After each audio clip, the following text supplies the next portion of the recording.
There will now be an opportunity for silent prayer or meditation.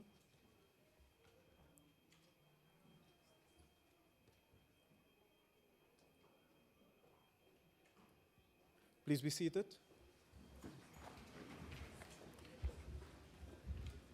The Secretary will read the order. Debate on Vote 7, National Treasury State Security Appropriation Bill. I now invite the Honourable Minister of State Security to address this mini-plenary.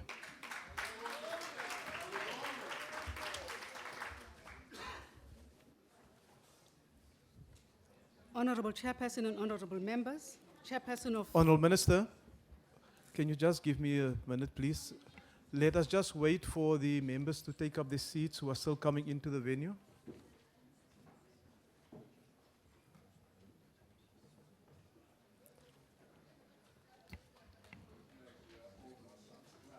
Yes, indeed, we are oversubscribed. I think, Honourable Minister, it's a case of wrong venue. In another venue, would have been undersubscribed. Honourable members found their seats now. There's also seats at the back, honourable members. And also on the sides, if that is not enough. Honourable Minister, I invite you back to the podium, and my apologies for that. Thank you very much, Chairperson. Chairperson and members of the Ad Hoc Joint Standing Committee on Intelligence, Deputy Ministers of State, Security, Honourable Godwa, Ministers present here, Inspector General, Dr. Dintwe, NICO Coordinator Ambassador Msimang, Head of ICCS, Mr. Sibuyi, Acting Director General of State Security Agency, Mr. Jafta, Veterans of Intelligence Services, distinguished guests, ladies and gentlemen, my dear husband and my children, good afternoon. I'd just like to take a very few minutes of my time to say, as we had a discussion, Comrade Honourable Mthembu, with Honourable Ndlozi yesterday, I have my son here who can court your daughter. He is unmarried as well.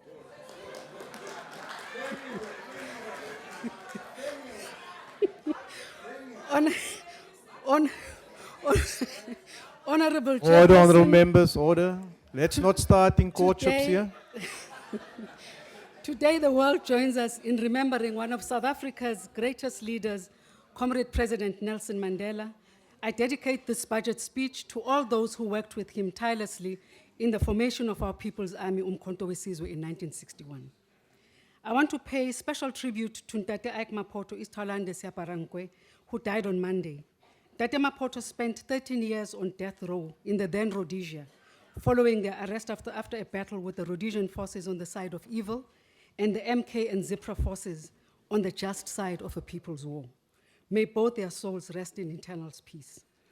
Chairperson, the Deputy Minister and I stand here before you in our new roles to table our budget vote and policy statement for the 2019-2020 financial year.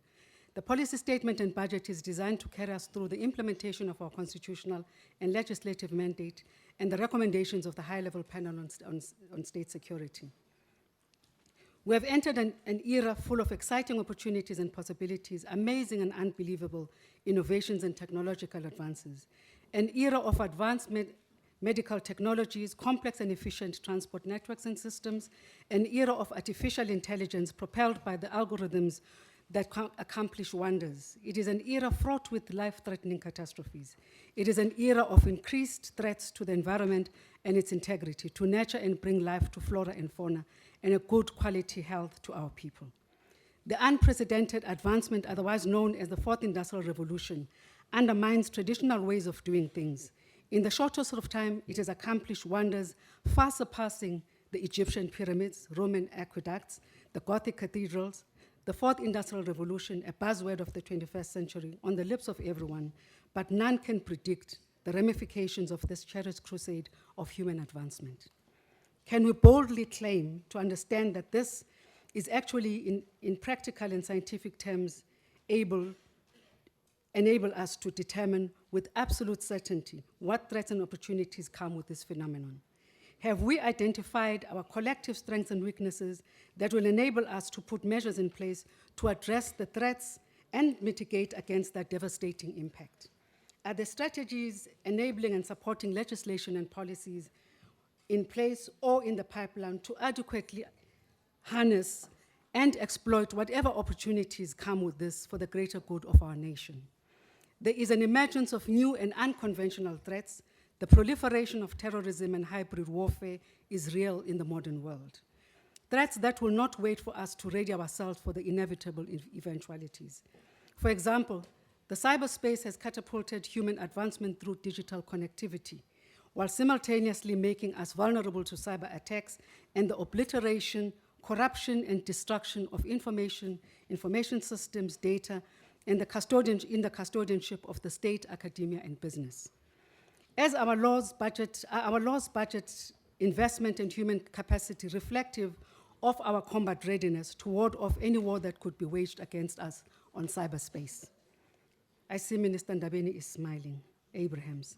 The accelerated pace of globalization on an unprecedented scale has also intensified the threats and dangers we face from international terrorism and the spread of deadly technologies to economic upheaval and a changing climate. These threats are on the rise and are becoming complex and diverse. Today and tomorrow, the threats will be less predictable. Our only choice is to adapt and pursue constant research and development to stay ahead of the game. The high rate of unemployment is a chilling reality, especially among the young and those not of pensionable age, poses a massive security risk to our country, coupled with a stagnant economy whose structure is not fully inclusive. We have thus identified as high priority risk the socio-economic conditions and the high unemployment of people and youth in particular, the cyberspace security, regional influence, countering international terrorism, domestic political stability, and economic prosperity as our uppermost priorities. We will proceed to identify risks and opportunities at the earliest possible stage, shaping developments and preventing threats from emerging in the near future. For us to be equal to the task so that we can address the identified priority risks, we must build formidable institutions in the intelligence community that are professional and offer a human service that is credible and trustworthy. We must rebuild a professional and human service that is responsible to the needs of our people. Intelligence is a craft that requires a caliber of members who conduct themselves in a professional manner, devoid of political and institutional factionalism and manipulation. Members must abide by the Constitution and the Code of Ethics for the service. Their craftsmanship and membership to the service must be a badge of honor, worn with pride and integrity. They must be the envy of their peers and a beacon of hope and pride for the people of our country.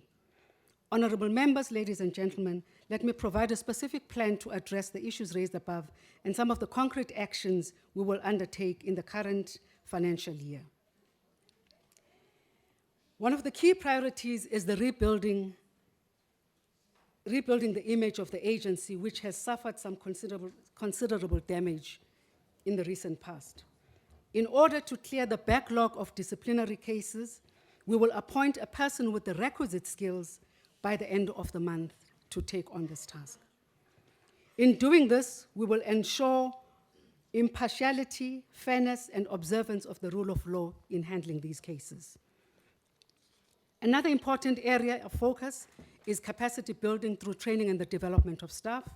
The revisioning of the South African National Academy on Intelligence will include striking a balance between academic excellence in the provision of appropriate technical skills, bringing in more expertise, injecting capital infrastructure, reviewing curricula, and developing world-class research and development capacity. This will bring us much closer to the goal of professionalizing the agency, and most importantly, the preparation of the workplace for the fourth industrial revolution and the future of jobs. We are in the process of bringing high-quality members with proven expertise and experience in high-end research and development, and the appointment of the head of the research and development will be finalized by the 1st of September 2019. In this context, I am pleased to announce that we've already started the process to assess the skills profile of the agency. This skills audit we will expect to complete within 4 months. It will help us to identify gaps and challenges associated with our capacity to fulfill our mandate as an agency now and into the future. In our efforts to strengthen governance and integrity of our administrative systems, we have undertaken benchmarking visits to select counterparts in the world. The lessons learned will be translated into enhancing our systems and beefing up our compliance instruments. In the next 2 months, we will ensure that we establish the following governance structures: a Ministerial Advisory Committee on Appeals, a Ministerial Advisory Committee on Declassification, an Advisory Board for the Intelligence Academy, and appointment of commissioners for the ICCS, which deals with conditions of service in the intelligence services. This work will go a long way in addressing the issues identified in the last audit outcomes of the Auditor General. Honorable Chairperson, my predecessor had announced a number of interventions, such as enhanced collaboration with the Anti-Corruption Task Team, in addition to the measures to deal with corruption within the agency itself. To this end, I have requested Minister Mchunu for the DPSA to assist us to develop an ethics and integrity framework for the agency. We're confident that such a framework will lay a foundation for a credible and ethical environment and the appointment of ethics officers into the agencies. We will also collaborate with the Public Service Commission to implement lifestyle audits within this financial year. In the next 8 months, we will be reviewing and updating some of our policy and legislative instruments to strengthen our capacity to carry out our mandate. Amongst others is the review of the White Paper on Intelligence and Minimum Information Security Standards. In ensuring effective planning, we will enhance our strategic planning products, such as the National Intelligence Estimate, to provide a range of scenarios to enable policy options. Furthermore, in such products, we will work with the National Treasury for effective cost mitigating measures on threats and opportunities for the Republic. Added to this will be the restoration and strengthening of our collaborative efforts within the security cluster and other stakeholders. The integrated approach to our work we referred to earlier will also inform our efforts in the international environment. We will also work with the Presidency and other key stakeholders to initiate the review, consultation, and ultimate adoption of the National Security Strategy. We intend to address the issue of vetting of executives and top management, including staff who have key decision-making responsibilities and supply chain across the administration, including SOEs. In the next 3 months, we will introduce uniform vetting standards across the sector to avoid inconsistency and duplication. The Deputy Minister will announce the concrete steps that we will undertake. We have started doing an assessment of risks that will make government fail to attain its objectives across the administration. This will help the state get to determine and address the root causes, systematic challenges, legislative and policy contradictions and gaps. If we fail to address these, we must be prepared for increased levels of community frustration, continued non-payment of services rendered, and the escalation of conflict between government and citizens. We must partner with stakeholders across the sectors of our society in identifying opportunities that would help our economy to grow, which would enable our youth to be absorbed into meaningful economic activity. Our focus on involving the youth in programs of government is also driven by the imperative of the advancement of technology. It is no secret that young people are agile, innovative, and better prepared to embrace the demands of new technologies that increasingly pervade the world of work across the globe. In this regard, we intend to strengthen our collaboration with technology institutions and associations who are involved in empowering young people with ICT skills like applications development and coding capabilities. In collaboration with the National Treasury, the South African Reserve Services, and the South African Reserve Bank, we will pay particular attention to other complex threats to the economic well-being of our country. These include the entire spectrum of illicit economy-based erosion, the manipulation of our currency, the protection of strategic capabilities in various sectors of our economy, risks arising from climate change, energy security, food security, and the sovereignty of the country on water resources. Honorable Chairperson, Poor cybersecurity, safety precautions and security measures are a major contribution to cyber vulnerabilities. A study in 2018 conducted by the UWC confirmed that among those studied, South Africa is one of the 10 most vulnerable countries on the globe at risk to cyber attacks.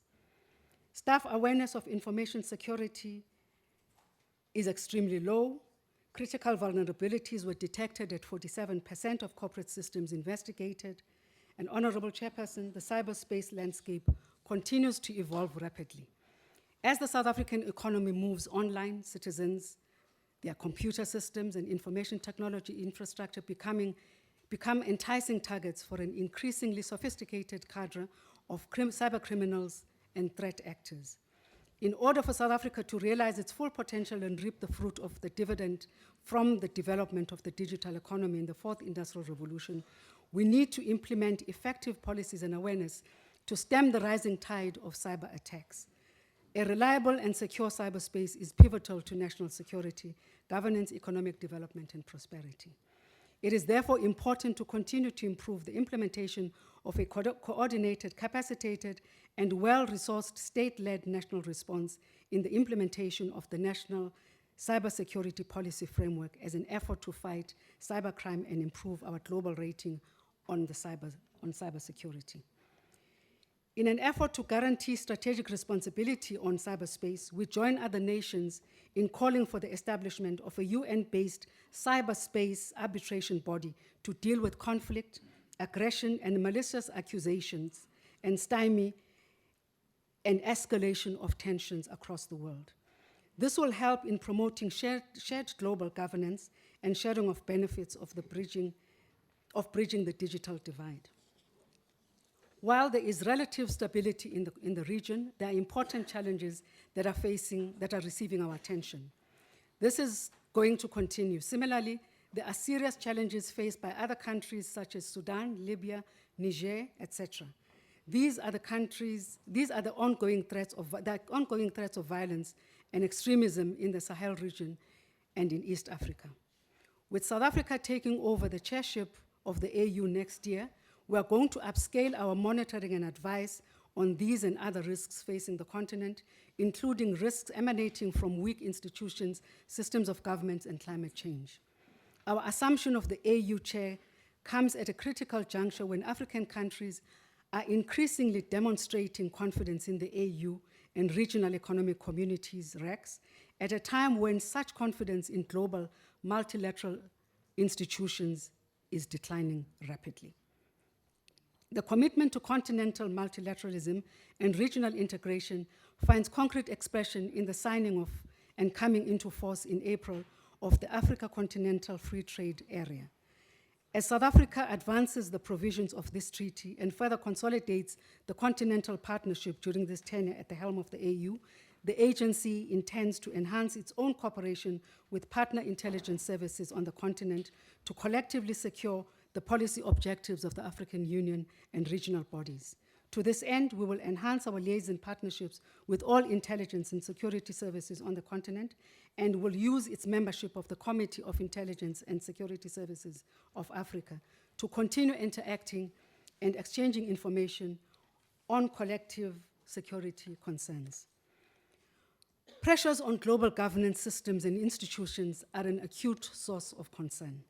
No effort should be spared to reverse the threat posed by unilateralism and the imposition of punitive sanctions and tariffs on some countries and regions in pursuit of nefarious national agenda. There are important issues that require more global governance systems: the internet information security, the regulation of private security companies, some of which command more resources and capabilities than numerous countries and often dabble in intelligence themselves, the privatization of war, the employment of robotics in future wars, and the fast developing notion of a space force as is being pursued by other countries. The above and other areas will receive our attention in this financial year.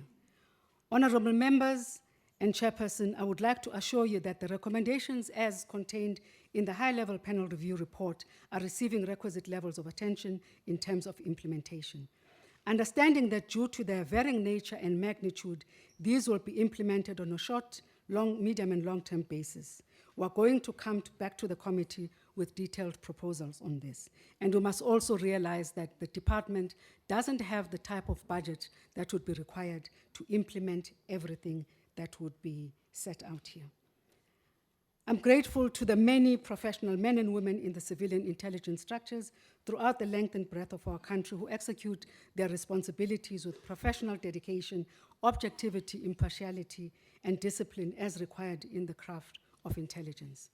We rely on the collective wisdom and commitment of the entire intelligence community, the executive, parliament, to carry out our constitutional mandate with diligence and care. The role and involvement of our community is also critical in building the foundations of the past, to strengthen our capacity to deliver on our mandate. As Madiba said, I quote, "I would like to appeal once more to all members of intelligence to conduct themselves in a manner that our people will be proud of as our country's intelligence officers," close quote. I have the pleasure, Honorable Chairperson and members, to present to you the budget vote and policy statement of the agency for the financial year 2019-2020. Ngiyabonga. Thank you, Honourable Minister. The next speaker is the Honourable Deputy Chief Whip of the Majority Party.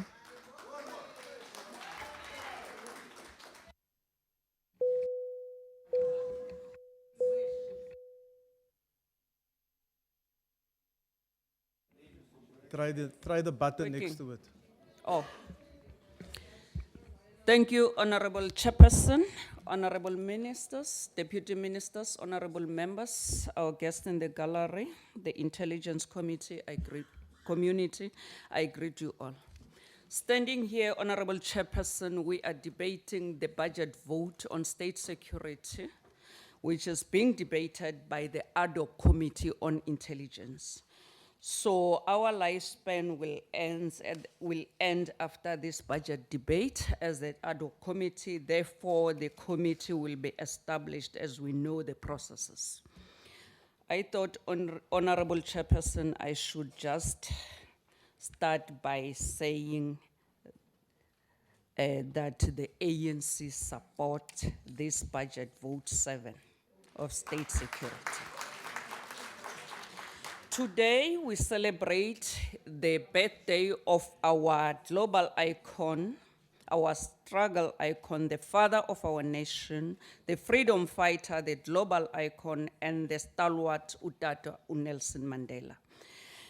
And Utata Nelson Mandela, in his own words, said, and I quote, "There can be no greater gift than that of giving one's time and energy to help others without expecting anything in return."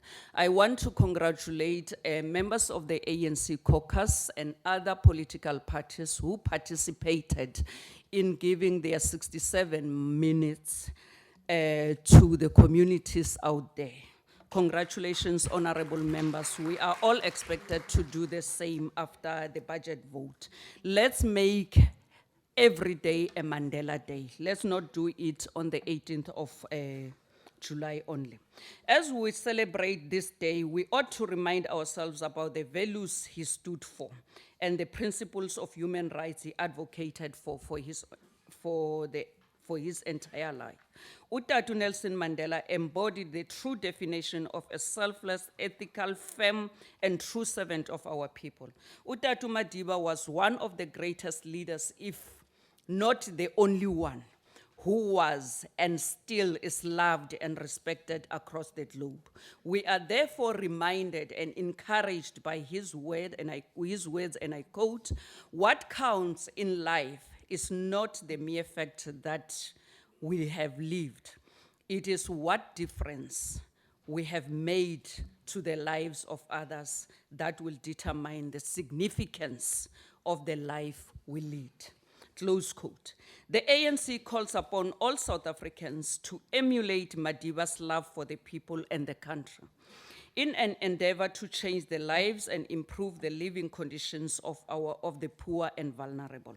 Honorable Chairperson, the ANC in its national conference has waged war against corruption in private and public institutions. As a result, we have seen numerous interventions by the ANC-led government that seek to root out any element of corruption. We urge all South Africans to support the commissions established by the President, institutions supporting our democracy, and law enforcement agencies. We, however, take note that when corruption occurs, there is always a corruptor and a corruptee. Therefore, the private sector needs to work together with our government in a fight against corruption. Let's stand together as a nation and fight against this cancer that is slowly destroying our beautiful country. Let's report any form of criminality as and when it raises its ugly head, be it in our communities, public and private sectors, be it officials, politicians, business people, that just to name a few. The consequences of corruption in our economy and society can no longer be underestimated. The performance and capabilities of our state-owned institutions are grossly undermined by the levels of corruption. Our government is mandated by the Constitution to ensure that the country's sovereignty is protected and citizens live in peace and harmony. In order to realize the dreams of our forebears, which found expression in Chapter 9 of our Constitution, we need ethical leaders with high moral ground like Utatu Nelson Mandela. We urge our communities not to distract and destroy clinics, schools, and other government buildings whenever they are protesting. This has a tendency of reversing the gains of our hard-earned democracy. Let's teach our communities to raise issues in a peaceful manner and be always on alert of some criminal elements which always hijack peaceful demonstrations. Honorable Speaker, we call on all state security services to work together in a more coordinated manner in an effort to tackle sophisticated cyber crimes. Government need to dedicate integrated ICT capacity within the criminal justice system to fight the brutal scourge of cybercrime.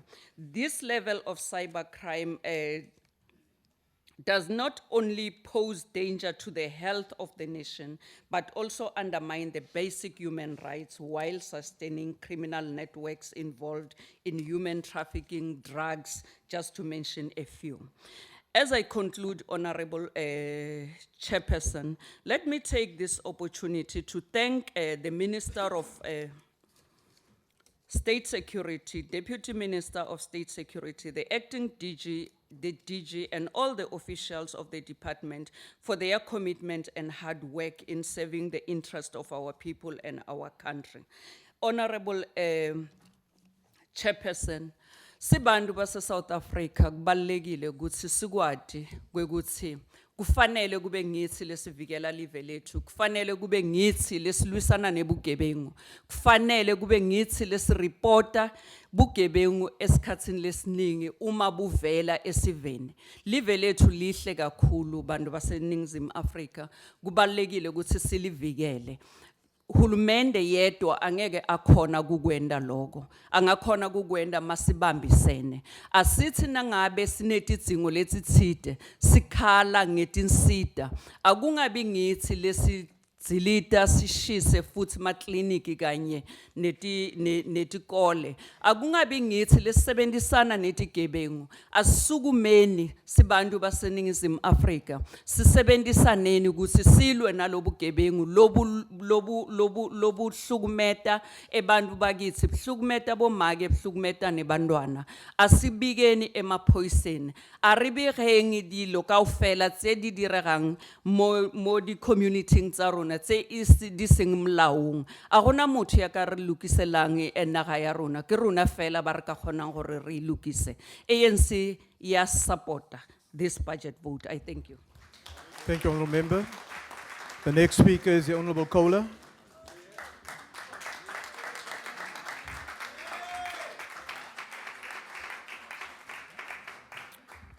Up until recently, former SAPS crime intelligence boss Richard Mluli represented all that was wrong in our justice cluster. He was guilty of a veritable cornucopia of crimes, but they were swept under the carpet and remain hidden to this very day, while he was wafted off on a boosted pension, leaving the unit to be run as a family business, Mdluli Inc. I thought the amount Mdluli allegedly looted via the crime intelligence slush fund was massive, but it was nothing. This murky state security agency has made Mdluli look like a rank amateur.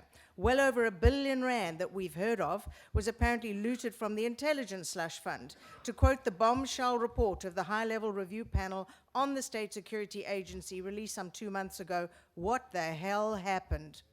The answer, in short, the increasing politicization of the intelligence and security community in general, and the SSA in particular over the past decade or more, the Zuma years.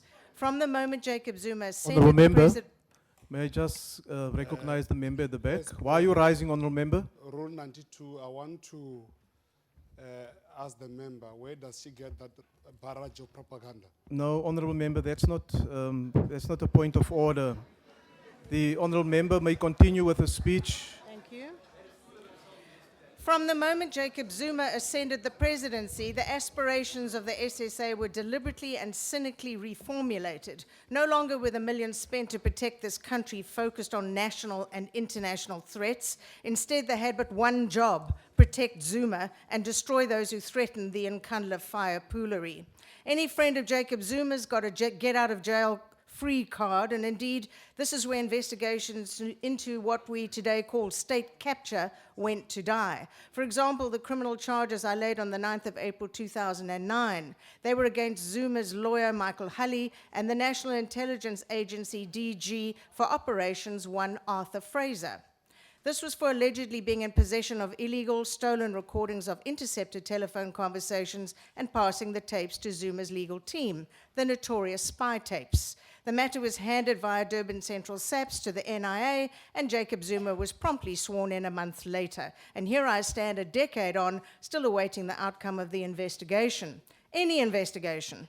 Of course, the self-same Arthur Fraser was made the DG of the SSA in 2016, the president's keeper, so to speak, so that's hardly surprising. The Peter of the Pan, as it were, flying under the ethical radar. He apparently ran a parallel intelligence system with a private server that dealt with the intelligence reports before sharing them with the SSA. Up to 800 of these reports never made it through his grid. He stayed in that position for another 8 full years, even after his PAN, Principal Agent Network, was suspended. The $1 billion plus I referred to disappeared under Fraser's watch, spent, for example, in the interests of keeping us all safe in our beds at night, on 293 cars, mostly luxury BMWs and Mercedes-Benz, and 20 million was spent to warehouse them in Gauteng and the Western Cape. We're talking fraud, theft, forgery, uttering, corruption. Great qualifications if you're about to be transferred to correctional services. How that came about will remain as much a mystery as exactly how many billions, have been looted from the intelligence slush fund, a fund kept so secret, honourable MPs are forced to swear they will stay silent about it and pretty much everything else, a fund so secret the Auditor General may not have details of it. Have you ever heard anything so ridiculous? But let's go back to the 19 million, or was it 50 million, reports differ, in cash out of a safe at our intelligence HQ. It may sound like a game of Cluedo, but I've been told that they know who took it. Heard of any arrest? Nothing. Who is checking the books in terms of payments to sources? But of course, that's a secret too. Friends, family, lovers, come one, come all. Richard Mdluli did it, you did it. That fact is detailed in the high-level report. Let me recognize that member at the back again. Why are you rising, Honourable Member? Rule 92, is a member willing to take a question? No. Honourable Member, let me caution you. You are not supposed to use points of order to interrupt a member in his or her speech. Continue, Honourable Member. Thank you. Since 2009, the SSA became the go-to agency to deal with factional ANC battles. It also became a law unto itself in terms of unconstitutional and illegal operations and a major source of looted cash. How much of the 1.5 trillion lost to state capture was channeled through the SSA has yet to be established. Perhaps a good place to start is finding out who was to blame for the monumental blunder that was the amalgamation of the NIA and SASS into the SSA. You know, one would have expected a rash of arrests after these thefts, but no, instead they're re-vetting agents. And it goes like this. Police intelligence are looking into their national intelligence colleagues to see if they can find the R1 billion. Disgruntled SSA employees are saying the re-vetting would be used to purge those loyal to Fraser and by extension to Zuma. But on the flip side, the re-vetting is being conducted by Mdluli Inc., so quite possibly by a member of the Mdluli family itself, and we all know where his and their loyalties lie, so they've got your back. The former minister said she believed those calling on the country's spies to defy her orders for re-vetting were the main culprits in the looting spree. But the moment she was booted out, the open doors and windows letting the sun shine in and on the SSA were slammed shut once again. We need a total review of how this oversight body made up of honourable MPs is kept in the dark. We need a total review of the intelligence structures. We need an Inspector General of Intelligence willing, able, and allowed to do his job, and we need to do whatever it takes to restore the very credibility of an entity which currently squats in the dark like a bloated, silent cash cow being milked by the politically connected. The SSA's job is to first and foremost keep South Africans safe from internal and external threats to this country's security, not jump on journalists, whisk away whistleblowers, or corruptly consume our cash.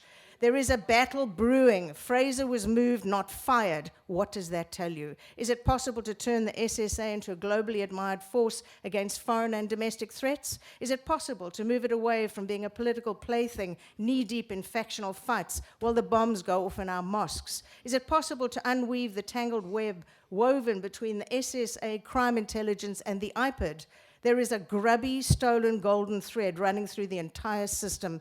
Minister, it's an Augean stable. Do you have the political will to overhaul the entire entity with the high-level report held in your right hand, implementing the recommendations without fear or favor? In all probability, we'll probably never know, and even if we do, we won't be allowed to tell you. Thank you, Honourable Member. The next speaker is the Honourable Ndlozi.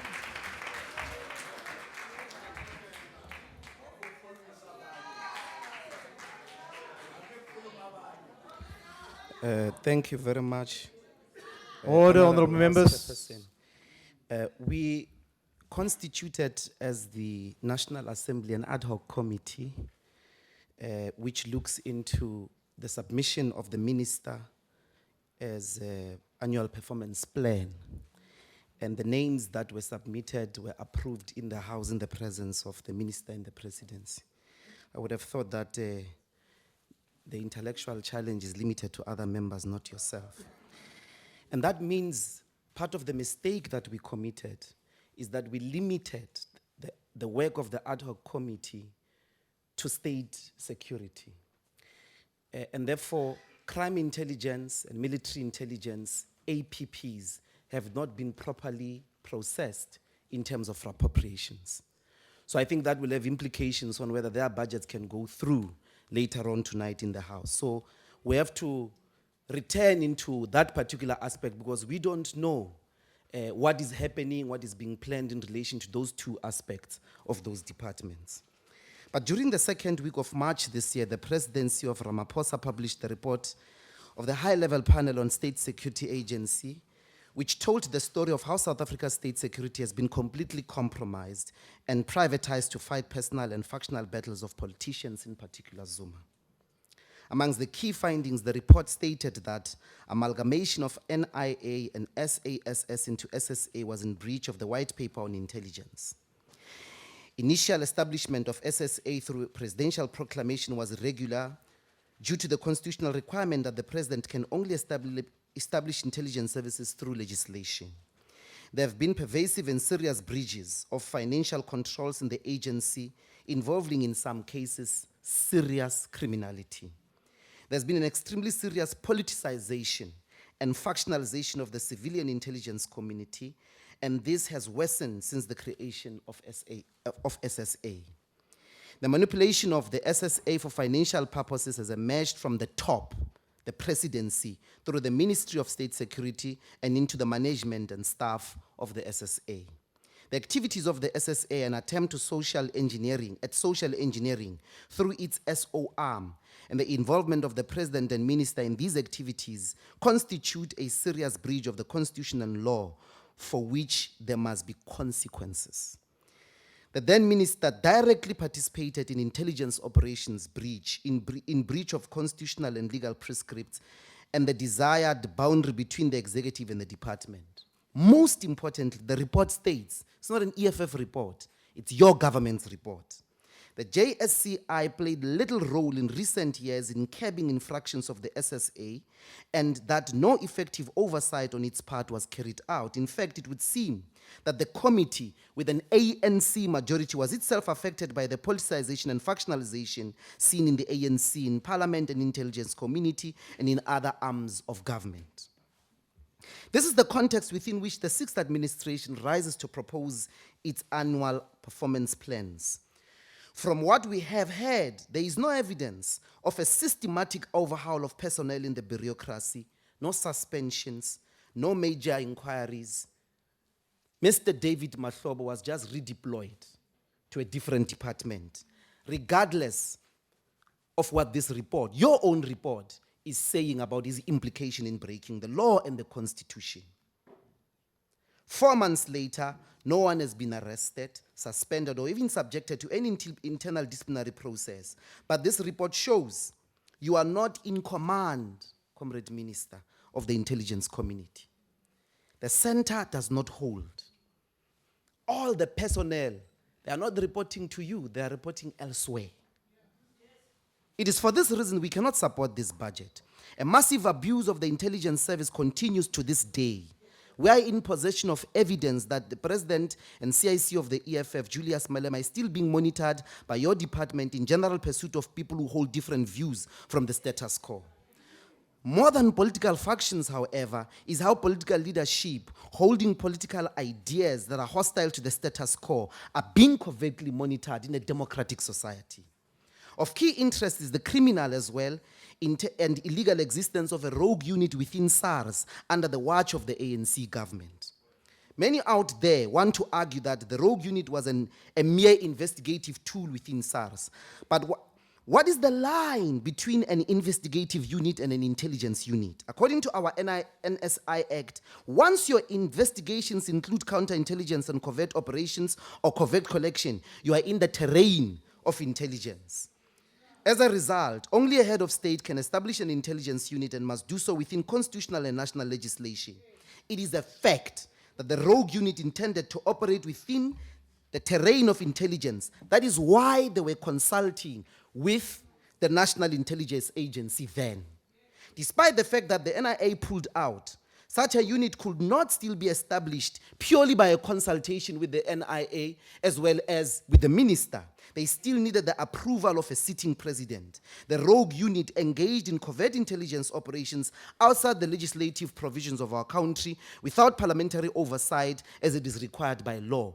And you stand here, you speak the whole time, you're not saying anything about dissolving such things, used against revolutionary interests of your own government.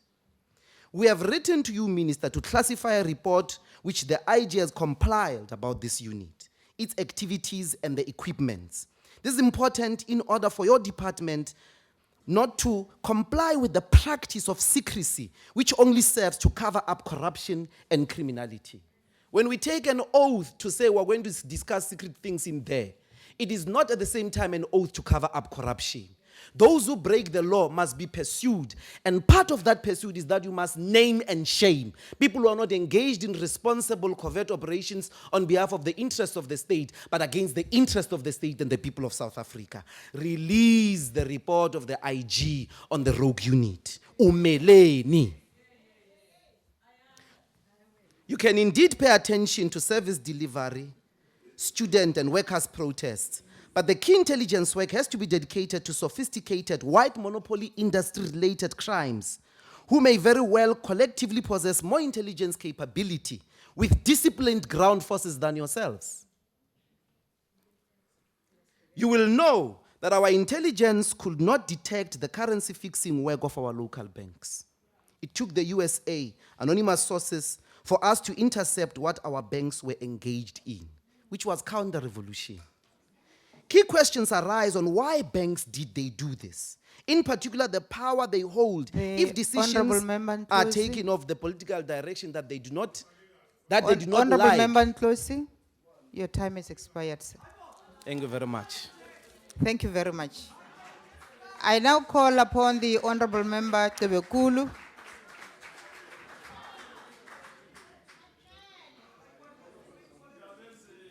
Thank you, House Chair. Order, Honourable Deputy, Members, order. Honourable Chairperson, the Minister, Deputy Minister, the IFP has long been observing how things are run in this department. Most of the matters are heard on the radio, read on newspapers, and seen on TV reports. It is important that we note that the enforcement agencies are battling for control in support for the camps that are dominating the stage in our governance. The infighting between SEPs and other state agencies is one example to look into. The continuous violent service delivery protest that brings down the achievements in developing our communities needs serious attention. Whilst we are not infringing on the rights of people to protest, the Constitution affords them that right. But we should be able to build in safeguards during such a protest, because the trend has emerged that people disrupt and destroy properties. Chairperson, the cost to the state is immense. In Malamlele, over 20 schools were burnt down, I think, previous year. In Gauteng, just last week, they were burning schools and libraries. On the N3 between KwaZulu-Natal and Gauteng, trucks are burnt down based on allegations that trucking companies are employing foreign drivers. Where does this leave our economy? Where is the intelligence of our country to gather information on internal threats brought by those, I think, are aggrieved by not being nominated or appointed to serve as leaders in government structures? This all speaks to a particular weakness in our intelligence services, if it's a free for all. South Africa has a challenge of porous borders which have opened floodgates for people coming into the country without proper documentation. This results in poaching of wildlife, particularly rhino and elephants. The illegal trading is in stolen and hijacked vehicles. A recent incident of shootings where a Mozambican police was fatally injured. All relevant security structures should have their ears on the ground to gather information and act swiftly against the flooding. This then begs the question that in the country in any position to defend not only itself but also our continent from future warfare, given the possible threats of technology, biochemical weapons, protecting our oceans and cyber crimes. We must upskill our South Africa, being the beacon of hope to the rest of the continent. Are we ready to assume the role? The emerging trends around the killing of public office bearers, particularly councillors, clearly there is a network at play, syndicate of sort, and it can't be that we are still playing finder-finder in an effort to crack these cases. Take, for instance, the Senzo Meiwa murder case. It is an indictment that after so many years, this murder case has not been solved. This is just a high-profile example. What then of the many crimes that go unsolved? Where is the intelligence capacity to intervene? Having said this, Chairperson, we'd like to support the budget. Thank you very much, Honorable Tebekulu. I call upon the Honorable Deputy Minister of State Security.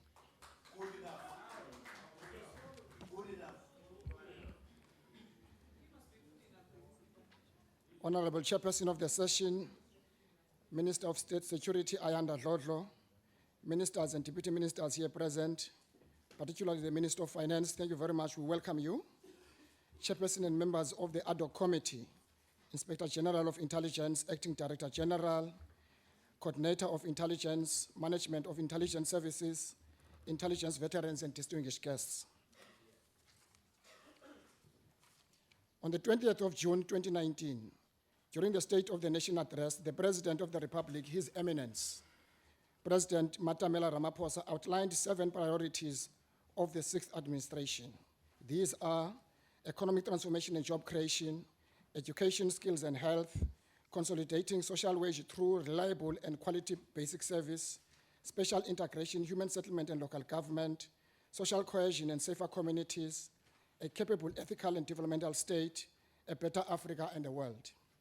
Honorable Chair, it is important to take cognizance of the fact that this budget vote takes place in a time where the country is facing many challenges, both domestically and internationally. Among others, these include slow economic growth that contributes to high unemployment rate, poverty, inequality, crime, competition for scarce resources, societal intolerance such as racism that hinders social cohesion, national identity, and pride. It is therefore important to understand what Andrew McKay says. There is no world of absolute and complete privacy or a world of complete national security. In essence, this means that domestic policy objectives are at the mercy of global forces beyond the control of any government or a state. Honorable Chair, according to Gilles de Vries, you can't get closer to the heart of national sovereignty than national security and intelligence. In this regard, Honorable Chairperson, I would like to assure the members in this House that we as a state security agency take our mandate very seriously. Chairperson, part of restoring public confidence in the intelligence services will include deliberate acts of professionalizing the service. Therefore, there can be no place for rogue elements within our international intelligence service. As part of building capable, ethical, and developmental state, as stated by the President during the State of the Nation address, that decisive steps will be taken to end state capture and fight corruption, as well to take measures to strengthen state security agency, which are progressing very well. For us to achieve this, Chairperson, it is important that we continue to be consistent in implementing the recommendations of the high-level review panel. We will ensure that effective participation in the National Security Council once the President has constituted it to safeguard the country's national interest. All governance and operational challenges confronting the agency are being addressed. In our commitment towards ensuring good governance, as the political leadership of this organization, our resolve is that we will not allow a culture of impunity to prevail. Similarly, we commit to holding accountable all those who exercise power and responsibility within the agency. Honorable Chair, we are the guardians of peace, democracy, the defenders of our Constitution. As the organization, we will not deviate from what the Constitution enjoins us to do, as stipulated in Section 199, subsection 5, that security services must act in accordance with the Constitution and the law, including customary international law and agreements, international agreements binding on the Republic. Where we have deviated from the constitutional prescripts, corrective measures will be implemented in order to have an organization that protects the constitutional order of the country. In line with our former president, Nelson Mandela, in his opening statement during the opening of the intelligence headquarters, now known as Musanda, December 1997, he reminded us that the challenges facing a democratic South Africa are without doubt different from challenges of yesterday. In the past, a single biggest threat to the security of our people came not from outside, but from law enforcement agencies, including intelligence services. All of these structures form the integral part of oppression of the people of our country. Our new constitution does much to ensure that this never happens again.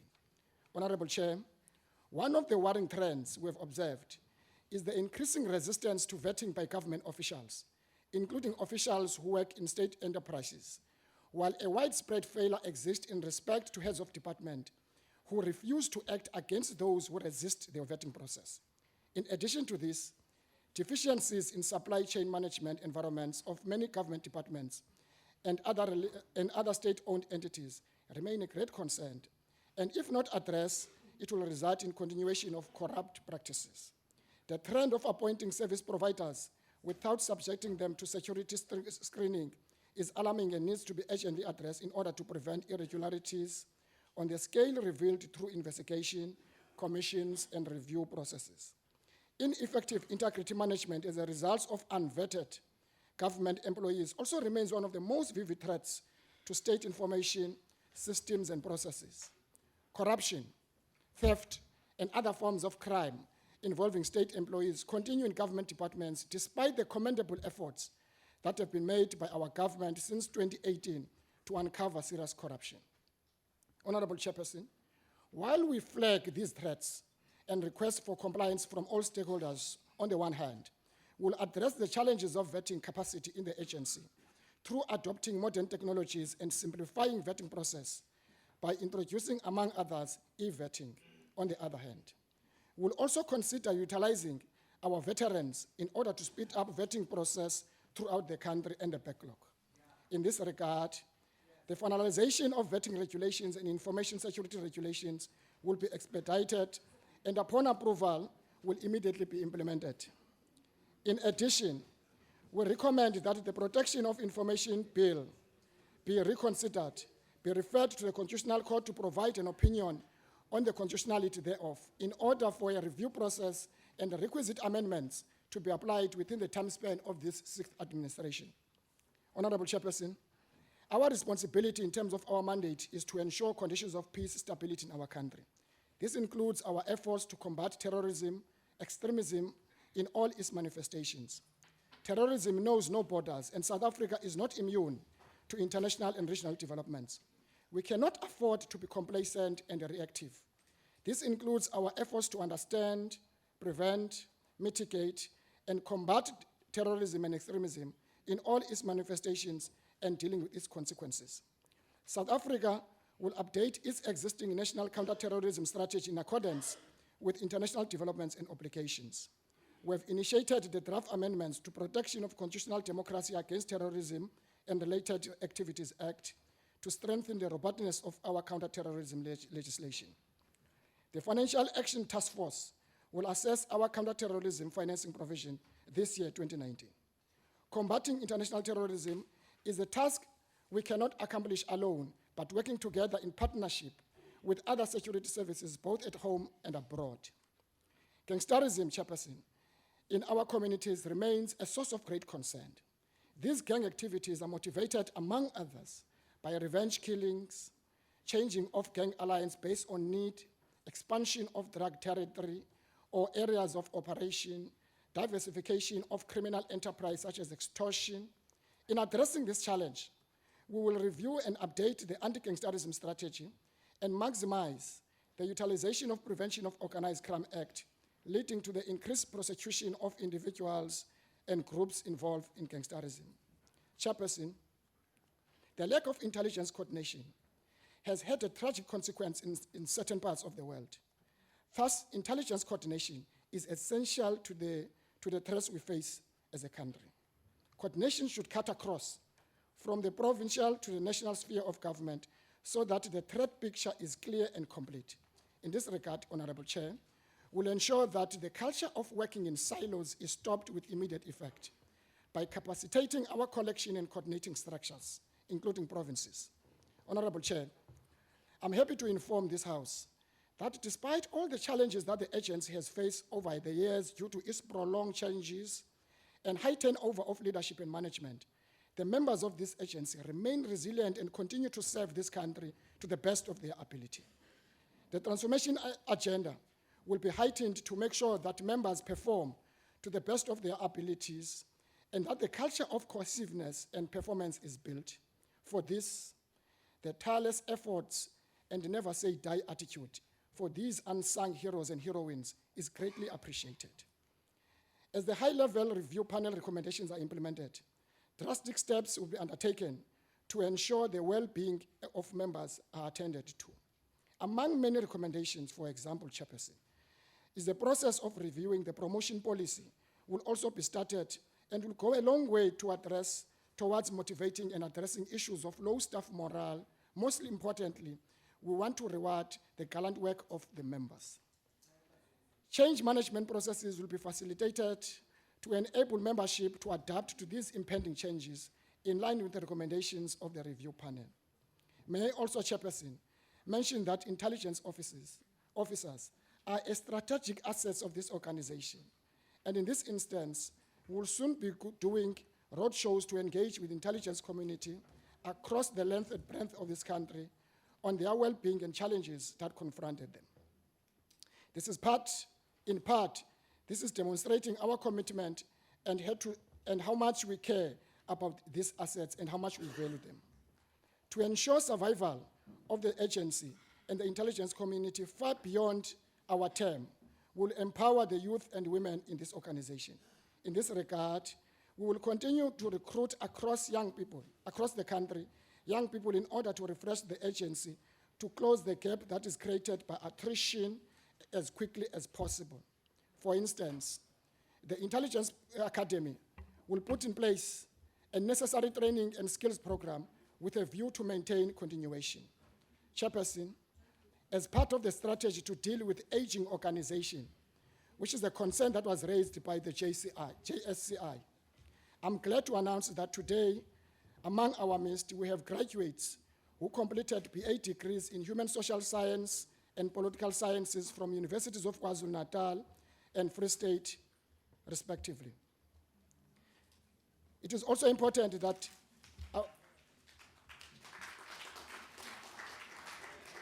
it is important to note that young women are permanently employed by the State Security Agency. In the same breath, allow me, Honorable Chairperson, to acknowledge the presence of our second LLB student from the University of Western Cape, who is a bursary beneficiary from the State Security Agency. These young stars benefited from SSA bursary program aimed at empowering formerly disadvantaged citizens, and particularly focusing on young people. I deliberately did not ask them to rise, Chairperson, ngoba akufuneki nizibone izibhorho na uhlala niphaku-phaku. Honorable Chairperson and members, let me conclude by quoting President of the Republic, Honorable Matamela, when he says, in assessing the road ahead to be done, we need to work together again. The President once said, to achieve the South Africa we want will demand an extraordinary feat of human endeavor. The road ahead will be difficult. We'll have to use our courage, wisdom, perseverance to achieve South Africa we want. It will require an ambition that is rare. Indeed, this is what we are gearing the agency for. Lastly, let me express my unqualified gratitude to the Minister, Comrade Ayanda, and the Ministry and the staff in the Ministry for their unwavering support and by assuring our members and the country at large that the time to talk is over. It's now time to act. Khawuleza. Thank you very much. Thank you very much, Honorable Deputy Minister. I now call on the Honorable Swart. Chairperson, Yes, Honorable Ndlosi. you forgot to mention that this is Honorable Godwa's first speech ever in Parliament. So that all other maiden speeches are observed the way it was. When people arrive and they speak so nicely in Parliament Okay, for the Honorable first time. Ndlosi. I don't know what is it because that is not a point of order. Honorable Swart.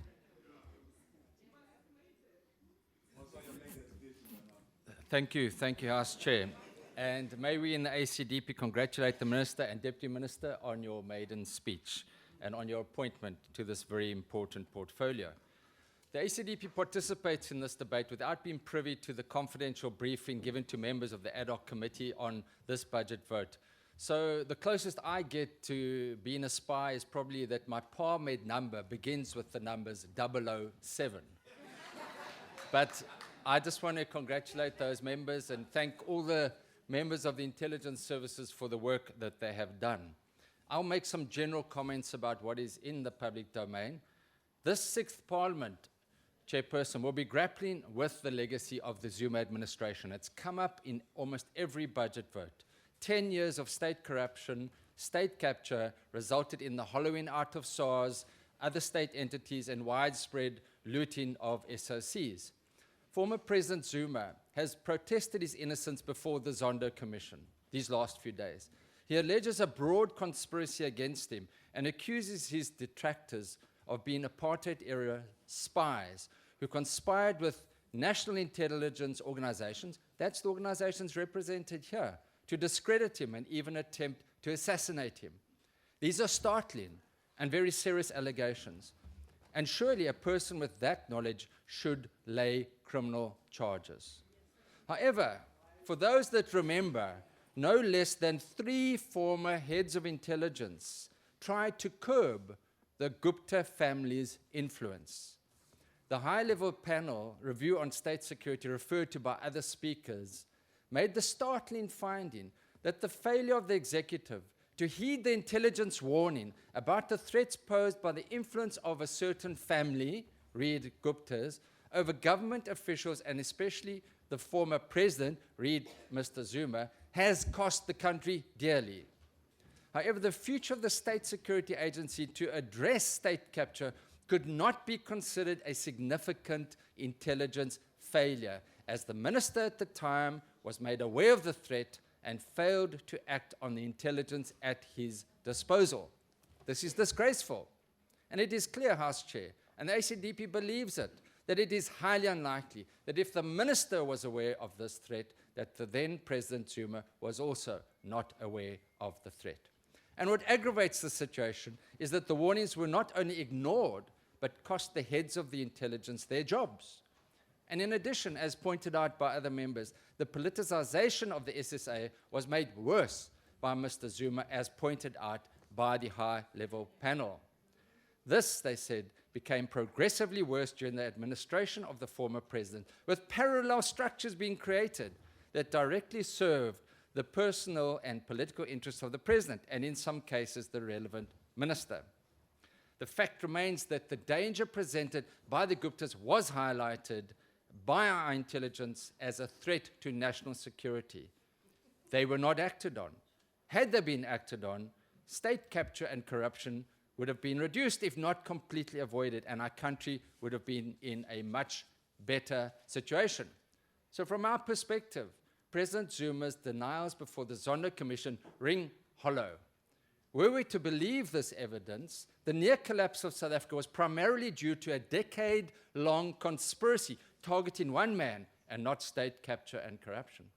Those of us that sat on the parliamentary SABC and ESCOM oversight inquiries in the 5th Parliament know far better after hearing direct evidence of state capture and corruption.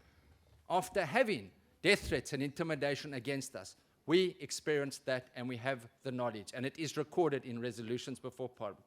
So to conclude, we now know what their state captures, how they intend to fight back, with a mixture of half-baked conspiracy theories. This we cannot allow. Thank you very much. The Honourable Member Dlomo, over to you.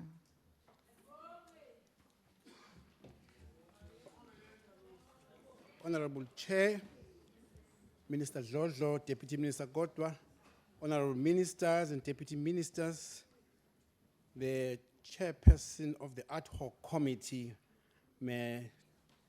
Deputy Chief Whip, all heads of JCPS cluster and their committees present here, guests, honorable members. One moves on the premise that this department is actually anchored on the belief that not all citizens of the world are driven by principles of honesty, absence of greed, peace-loving, social solidarity, and public good for all. We, on behalf of the ANC, will support this budget based on, one, the briefing that we have received from both the minister and the deputy minister about the annual performance plan and also the budget policy.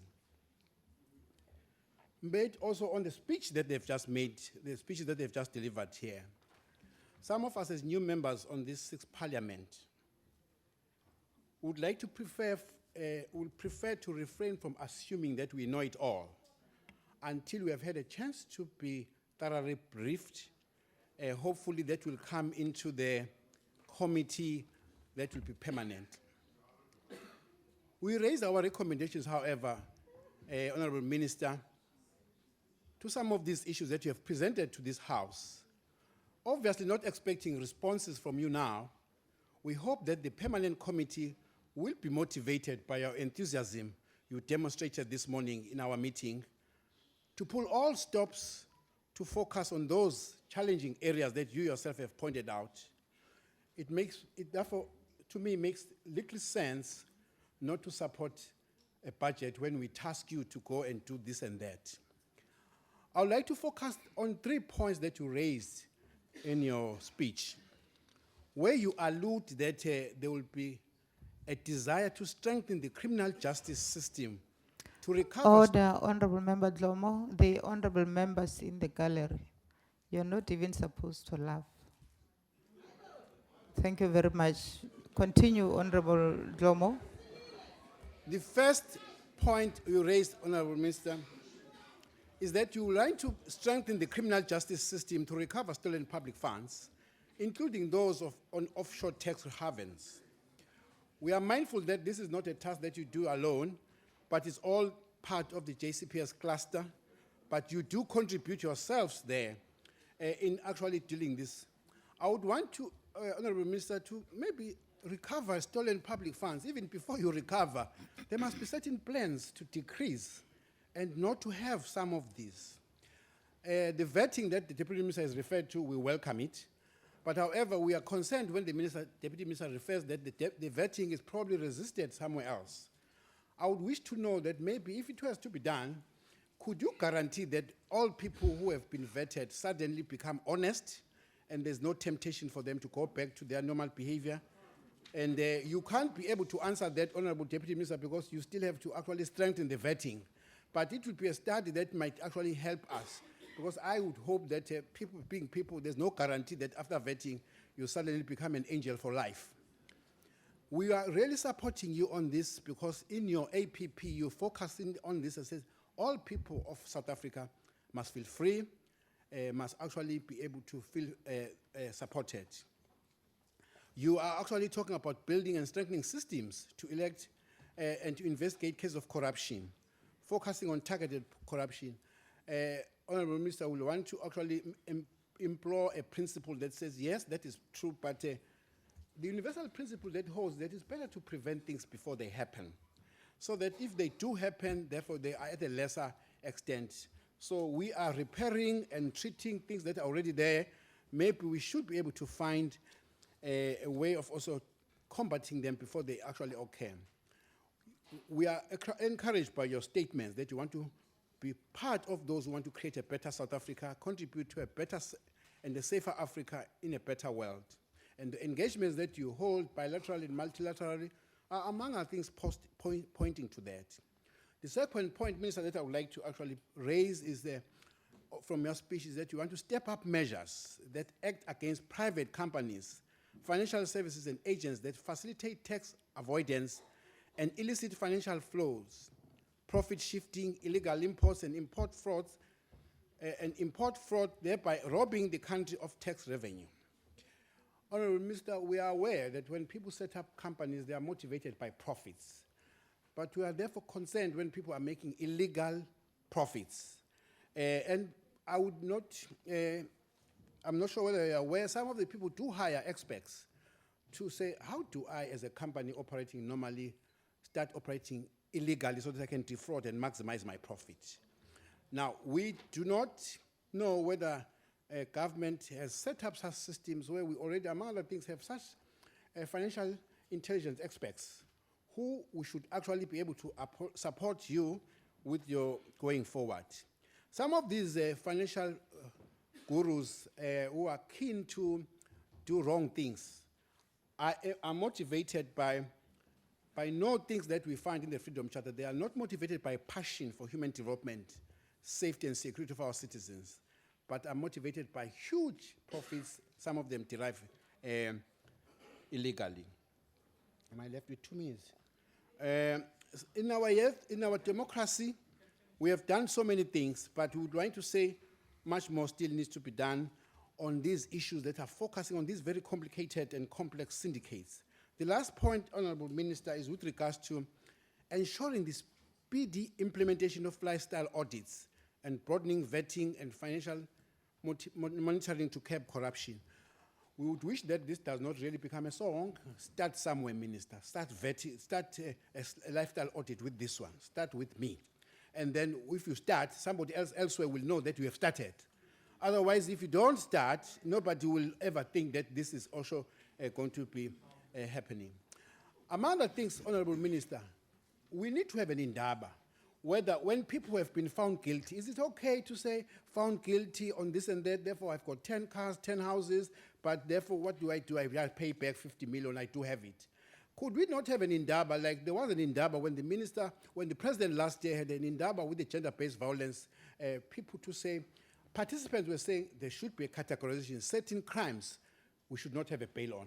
Certain crimes, they should have been listed as a minimum sentence. Now, when people say, I will defraud as much as I can, I've got money, I will part with the 50 million, that's done. People will not actually stop. There should be certain measures we put in place to say, for this and that, you shall not do beyond this. On my last point, I said, we fully understand the presentation that you have made and the challenges that you have put in there.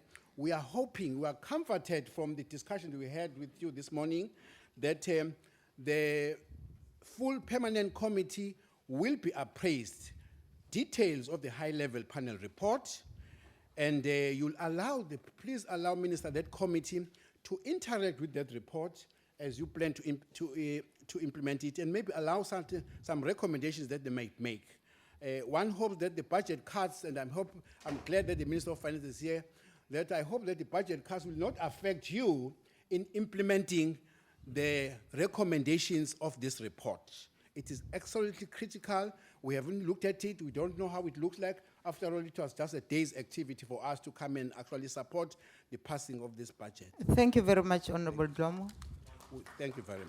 I now call on the Honorable Imam.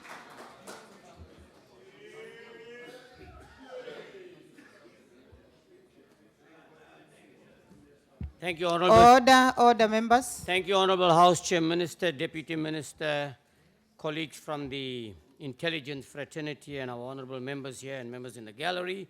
The National Freedom Party supports the budget vote tabled here today. Now, I think, Minister, what is important is this, that there's a purpose for this debate. The criticism that you have, the grandstanding that you have, and whatever, it has a purpose. And what is the purpose? Is for you to listen, to make note, and go and put in corrective measures. So please speak to the mic. So that the next time, Minister, we do not have a repetition of exactly what is happening in the country. So I think it has the good side to it. So I think we need to take that into consideration. Now, you know, for me, I'm not certain or convinced that the department or this particular structure is effective enough. And let me tell you why. I know lots of my colleagues are talking about the issue of the Gupta issue. But let me also tell you there's over 200 billion rand a year that is lost at local government level alone. And maybe that's where you need to come in. That's also corruption. Let me also tell you, and I agree with Honorable Ndlozi, when he believes that you're not effective, and he mentioned Honorable Malema, because if you were doing your work, Honorable Malema might have been inside by now. So obviously you're not doing your work, clearly. I mean, let's be honest. He's correct in what he's saying. But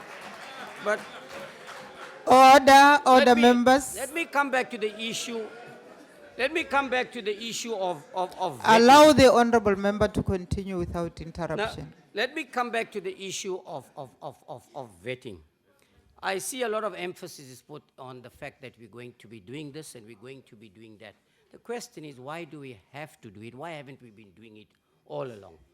And vetting is one thing when people come into the structure, but again, continued vetting, you know, must take place because things change from the time. Many people come into our government departments innocent and honest, and they become corrupt after they come into touch with politicians, and that's basically what happens. So I think we need to look at that. But remember, gangsterism is a problem in South Africa. Foreigners coming into that are undocumented is a problem. Fake goods coming in, illegal drugs is a problem. So the question is, how effective is our crime intelligence? And I think we need to do a lot more in being able to protect the interest. Fortunately, we don't have much of a threat from the outside. But I think the greater threat is inside. You notice that much more protests take place just before the election. And where is it coming from? Coming from somewhere. Somebody is pushing for these things. So I think this is where the intelligence needs to come into play a little bit a more effective role in terms of that. Now, the other issue is this, which I want to talk to you about particularly, is that the issue of organized crime in South Africa. Your You know 3 the minutes police- is over, Honorable Imam. Okay. The National Freedom Party supports the report table. Thank you very much. The Honorable Member Mufokeng, over to you.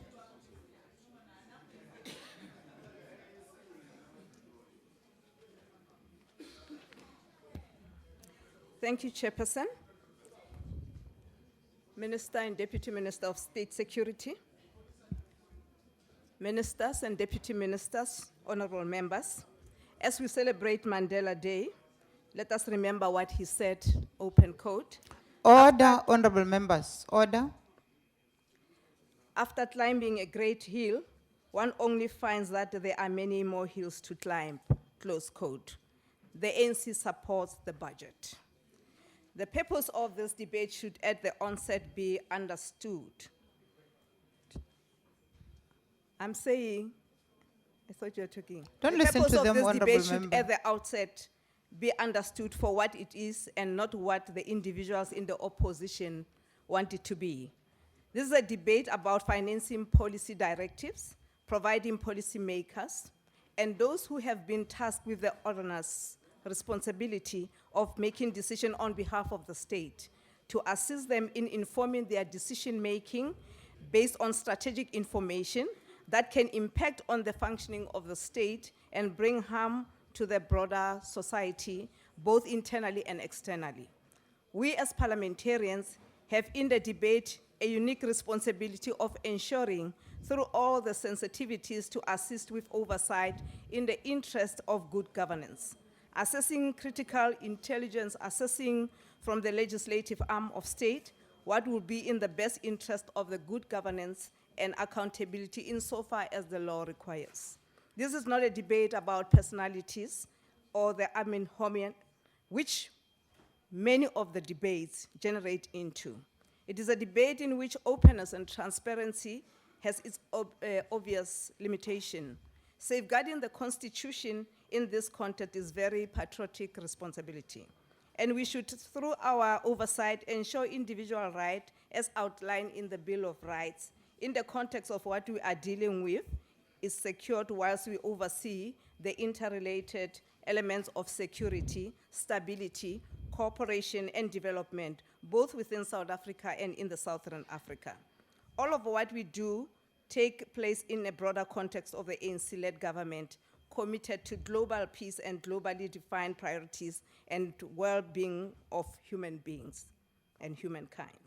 And in the interest of the country, we are conscious of the fact that this position is globally contested and those powerful global forces consciously seek to bring influence on our government to take decision for us, which will be the emphasis of what our Constitution calls upon government to do.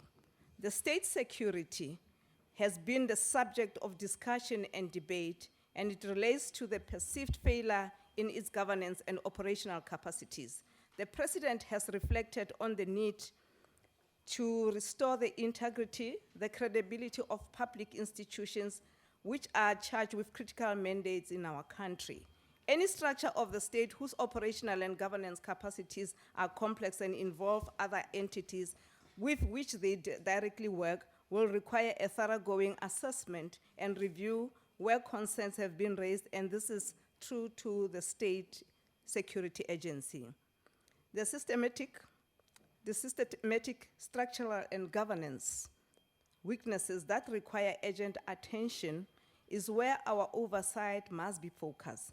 But oversight must be informed, assess the balance of evidence, and be informed in its decision on what the real challenges are and not perceived challenges. We welcome the 2018 decision of the President to appoint a review panel that will assess the structure of the agency. This is part of the ANC policy and government's commitment to strengthen the public institution. We look forward to the output and outcome of the appointment panel of the expert in the field of intelligence, restructuring, security, governance, ICT development, organizational design, change management, and critical strategic thinking. We are encouraged that the review extend the Intelligence Academy, the relevance of the training curriculum, content of our Intelligence Academy, so that our officers receive the highest standard of training to ensure competence in fulfilling national requirements. As part of the review of the Intelligence Oversight Act and Regulation, to give effect to this issue of having the Inspector General, we welcome the new vetting regulations, and we are wishing that there can be more money in this regard. This has been an overdue, and more resources need to be looked at. Finally, with regard to security, stability, cooperation, and development in Southern Africa, we believe that the issue around the Border Management Authority have now been resolved. At that, in the 6th Parliament, we can give effect through legislation to improving our borders, our border securities, our border security. Honourable members, Minister and Deputy Minister, the ANC support the vote. Thank you. Thank you very much, Honorable Mufokeng. We are now on item number 15 on the speakers list. I call upon Honorable Hendricks from Al Jama. Or he is not in the house. We proceed. He's here. Over to you, Honorable Hendricks.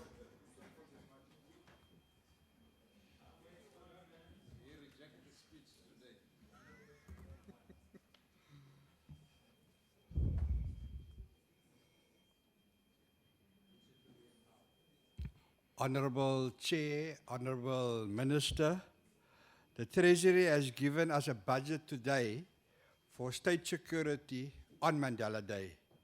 This will enable the SSA to meet their commitments to continue to implement the NDP. One of the commitments in the NDP is for 100% safe streets, safe schools, and personal safety in our homes. This will be the greatest gift the SSA can give South Africans after the election of President Mandela as the President of the first Parliament. Honorable Minister, your department has more than 67 minutes to make President Mandela smile. You have a decade to achieve this. While we feel your budget must be doubled, Al Jamaa supports the budget and wish you everything of the best. The Minister of Defence did her 67 minutes. I don't know, Honourable Minister, if you've done yours already or will still do it. And she gave the Muslim community the comfort they wanted on Mandela Day by allowing serving Muslim women to wear a modest doekie under their beret just to cover their hair. This was a humble request by Al Jamaa in its debate on the budget. President Mandela must be smiling. Her order she made yesterday in Parliament was implemented by the Chief of Defence Force this morning, and he must be congratulated in embracing the values and compassion of President Mandela. The court-martial of Fatima Isaacs distressed an entire community. While we mourning the arrest and murder while in detention of Imam Abdullah Harun, my madrasa principal 50 years ago, fighting for the freedoms we enjoy today, and while we're sending women to form Hajj in Mecca. I've just given away my age, but we support the budget. Thank you very much. Thank you, Honourable Member.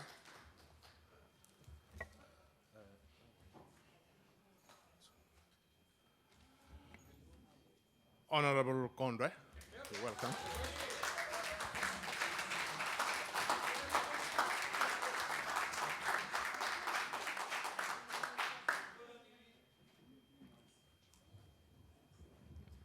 House Chairperson, Honorable Minister, Bagaetsho ke a le dumedisa. One of America's most revered and respected statesmen, Theodore Roosevelt, said, and I quote, "Patriotism means to stand by the country. It does not mean to stand by the president or any other public official, save exactly to the degree in which he himself stands by the country. It is patriotic to support him insofar as he efficiently serves the country. It is unpatriotic not to oppose him to the exact extent that by inefficiency or otherwise, he fails in his duty to stand by the country. In either event, it is unpatriotic not to tell the truth, whether about the president or anyone else," close quote. This afternoon, I'm going to be patriotic and stand by my country and tell the truth, nothing but the whole truth about the state of our intelligence service. The whole truth, not the watered down, bent, or diluted truth, is that our intelligence service is unpatriotic and captured. The findings and the recommendation of the report by the high-level review panel into the State Security Agency confirm the fact that our intelligence service is captured by unpatriotic officials who choose to stand by and pledge their allegiance to a particular faction of the ANC, not the country, nor its constitution, and the people of the country. This effectively renders our intelligence service partisan, factionalist, compromised, inefficient, and disloyal. The report further confirms that the officials in our intelligence service refused to expose former President Jacob Zuma, a president who failed dismally in his duty to stand by a country and its constitution, and instead chose to literally hand over the country and its fiscus on a golden platter to the Guptas. I repeat, they are, to say the least, some corrupt, questionable, and unprincipled officials within our intelligence service. And up until quite recently, these officials took directives from ministers who are, to this very day, closely aligned to former President Jacob Zuma, and who ensured whatever was said and done by intelligence service is always shrouded in excessive levels of secrecy and mystery. As such, instead of averting terrorism and protecting our country and its citizens from terror attacks perpetuated by extremist groupings such as the one that took place at a mosque in Verulam, KwaZulu-Natal, in the latter part of 2018, these officials received directives aimed at furthering and protecting the interests and the securities of a handful of citizens within the ANC. Officials of our intelligence service should have ideally been at the helm of gathering intelligence geared towards exposing state capture. But as per findings of the report, have instead fallen prey to the corruption, malfeasance, and political meddling, which is at the very core of state capture. House Chairperson, South Africa still face a number of challenges that threaten our country's national safety and security. These include terrorism, sabotage, subversion, and organized crime. Moreover, recent reports suggest that a certain Eastern European superpower is making efforts to bolster its influence and presence across the continent, including in South Africa. Honorable Minister, we implore you not to take these matters lightly, but to ensure that they are thoroughly investigated by intelligence service and dealt with accordingly. In addition to focusing on these challenges, you must also, as a matter of agency, implement the all-encompassing recommendations of the report as a step towards ensuring that our intelligence service is wrested from the clutches and the grip of this beast and monster called state capture. Pick up from where your predecessor left off. She had already begun reviewing the structure of our intelligence service, but this was just the beginning. More still needs to be done. You still need to spearhead the processes around increasing the independence of the Office of the Inspector General of Intelligence and restoring the credibility of the entire intelligence service. Perhaps our Inspector General of Intelligence should be focusing on the revelations made by one Edward Snowden, whether you call him a whistleblower or a traitor. Edward Snowden a computer analyst and a former employee of the US Central Intelligence Agency and the National Security Agency, made revelations about the mass surveillance of communications of individuals inside and outside the United States by these agencies, as well as revelations around the absence of public oversight mechanisms needed to hold these agencies accountable. These revelations sparked much debate and calls for increased awareness in relation to the issues of national security the world over. Honorable Minister, it is time to take the country into your confidence and relate the extent to which citizens are subjected to mass surveillance by our own intelligence service and that of other countries, as well to what extent our country itself engages in similar acts of surveillance in other countries. Our citizens deserve to know and should know, as this will ensure greater public scrutiny and lessen the risk of the abuse of power and resources. It is now very clear that because the workings of our intelligence service are always shrouded in excessive secrecy, this has enabled unfettered and unchecked looting and political meddling. The only way to put a stop to this is for us and our citizens to demand more transparency and accountability in this regard.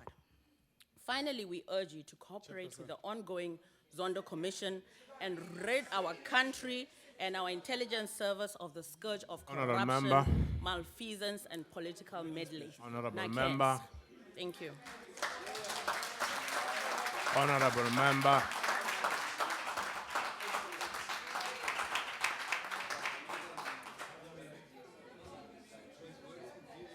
Thank you. Thank you very much, Honourable member.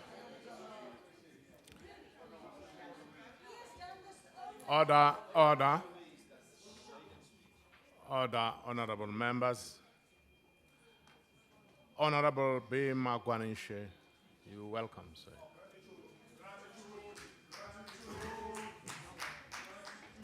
Honorable House Chairperson, Honorable Minister Ayanda Dlotlo, Honorable Deputy Minister Good Enough Kotwa, Ministers and Deputy Ministers, Honorable Members, Acting DG Jafta, all heads of the JCPS cluster, senior leadership of the State Security Agency, distinguished guests, ladies and gentlemen, good afternoon.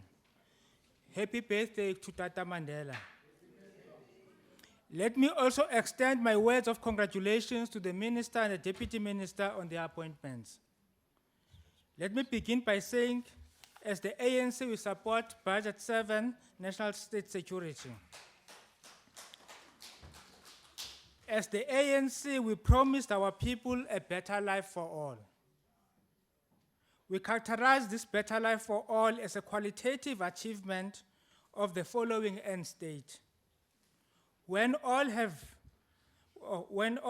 access to land, when all are equal before the law, when all national groups have equal rights, when there is work and security, when all enjoy human rights, when all people share in the country's wealth, when the doors of learning and culture are open to all, when there is peace, security, and comfort, and when there is peace, friendship with our neighbors. All of the above can easily be undermined by a weak state, by corruption, by lawlessness, by unemployment, inequality, and poverty. The budget before us is about renewal of the department. It is about giving the state the necessary resources to achieve the better life for all. Without a well-capacitated state security agents, all of the above will be a fleeting illusion that can be pursued but never attained. We want a state security agency that is going to assist in a meaningful way the fight against crime and corruption. Any agency that is going to protect South Africa's interests. Chairperson, the National Development Plan outlines that high corruption levels frustrate society's ability to operate fairly and efficiently, and the state's ability to deliver on its developmental mandate. Political will is essential to combat the scourge of corruption. The NDP correctly asserts that political will is measured by assessing the amount of money Comrade Minister of Finance, spent on fighting corruption, the legal arsenal that corruption-busting institutions have at their disposal, the independence of the anti-corruption authorities from political interference, and the consistency with which the law is applied. The ANC noted the negative consequences corruption has on our economy and society, and its impact on the integrity of our institutions. Corruption has an effect of undermining the moral and ethical basis of our young democracy. The ANC has given priority to maintaining and enhancing the integrity of public institutions and tackling practices in the private sector, corrupt practices in the private sector. In response to the dire situation at several of our state-owned companies, where mismanagement and corruption had severely undermined their effectiveness, the ANC has taken decisive measures to improve governance, strengthen leadership, and restore stability in strategic entities. The ANC set up progressive institutions such as the Office of the Public Protector, the South African Human Rights Commission, the Hawks, the National Prosecuting Authority, the Special Investigative Unit as protection against state abuse. The work done by the Commission of Inquiry as established by the President shows commitment to undertaking of promoting integrity and cleaning up our state institution as reflected in our election manifesto and policy documents. We applaud the good work done by the Special Investigative Unit in uprooting corruption and malfeasance. With a well-oiled state security agency, an efficient and effective criminal justice system, we will be able to say that indeed a new dawn is upon us. Notwithstanding the prevailing peace and security challenges we face, we should remain vigilant and united in our collective effort to uphold national security of our young developmental states.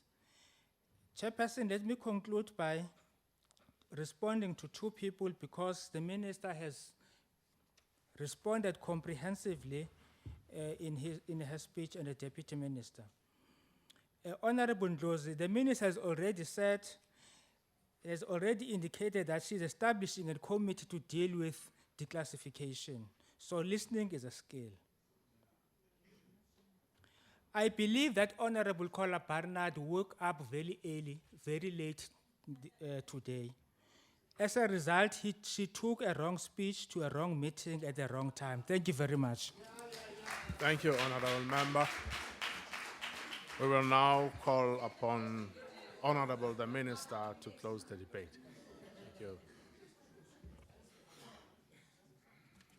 Thank you very much, Honorable Chairperson. I'd like to start by reading a quote by George Herbert, which says, "Don't wait. The time will never be just right.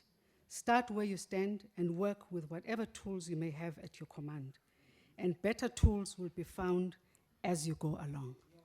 I don't think that the situation that we find ourselves today is necessarily that of doom and gloom. In every situation that you might regard as being unsavory or bad, there is always an opportunity for good to prevail out of that. So I do not want to dwell on the wrong things that could have happened because wrong things are still going to happen in the future. But what I would like us to do is to dwell into the future, working together with the Standing Committee and members of Parliament to ensure that we provide the necessary support to the State Security Agency so that it can begin to do its work. Let us not beat people up to a point where even at the level of which they are, where their morale is eroded to the very bottom of their boots, that we continue to do that endlessly. It is not going to help us. Let us look into the future because those who do not have the luxury of dithering at the gates of privilege, like some of us do today, sitting in this room, those people who rely on us as a collective to take the agency to a different level of excellence are watching and listening and have hope that we'll be able to assist them.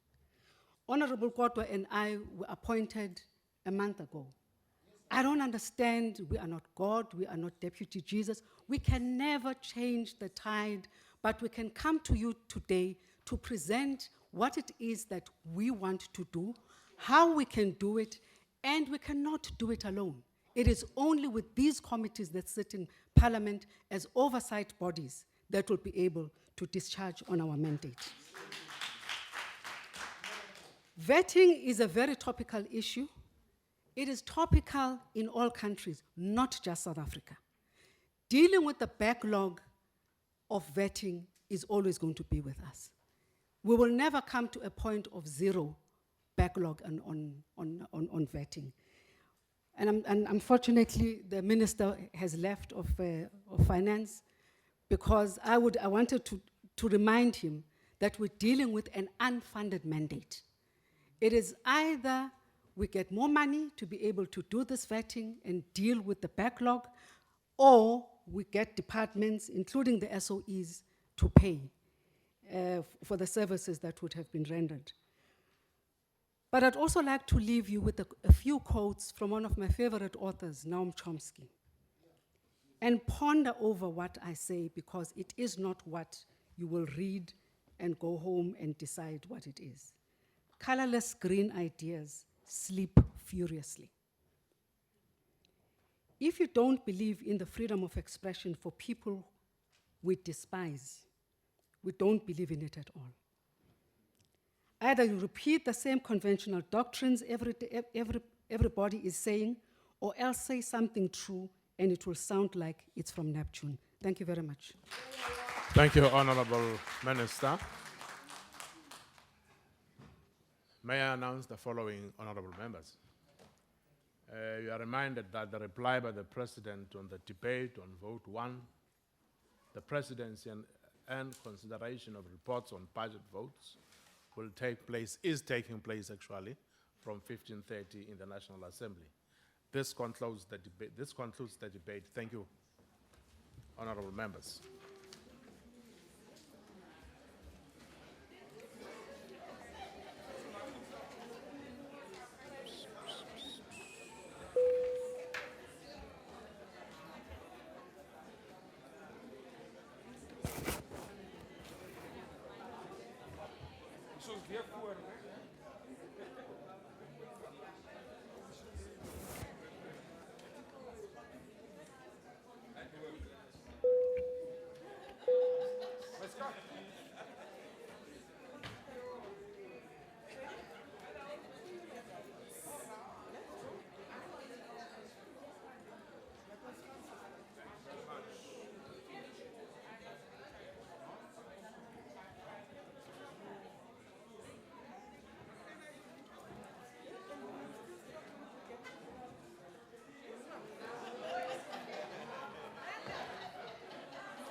ngithathe ibheki. Ndiyabuya ndiyoyitshekisha ndiyibone. Okay ke my love, thanks ne.